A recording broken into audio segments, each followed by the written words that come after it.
今天我们用颈椎骨来做一个好吃的。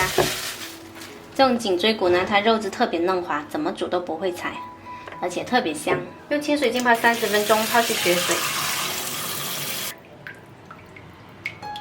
趁这个时候，我们来调一个料汁，清水里面加入黑胡椒粉、2勺生抽、1勺蚝油、一点点白糖、少许盐，再来少许淀粉，搅匀，放着备用。猪颈骨泡到颜色发白就可以啦，洗出来放着沥干水。我还准备了一些配菜，洋葱、青椒、红椒，还有蒜头。接着再来准备一个平底锅，不要放油，把骨头呢先放进来，骨头先煎去表面的水分，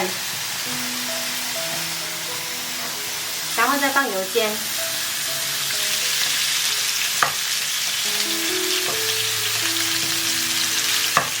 在骨头表面呢撒上一点点盐，还有黑胡椒粉，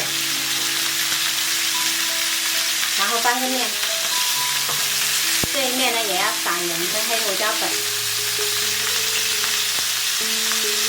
再来就是黑胡椒粉啦，把两面都煎到金黄，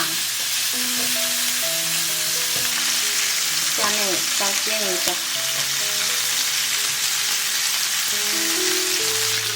我们给它每个面都煎一下，多翻动，煎到表面有焦斑，大概8成熟。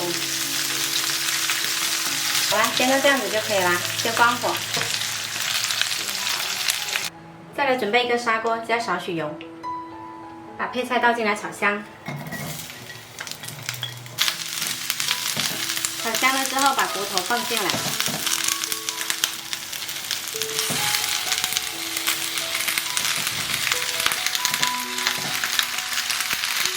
然后淋上料汁，盖上盖调中火焖10分钟。时间到啦，开盖撒上葱段，我们的黑椒猪颈骨就做好啦。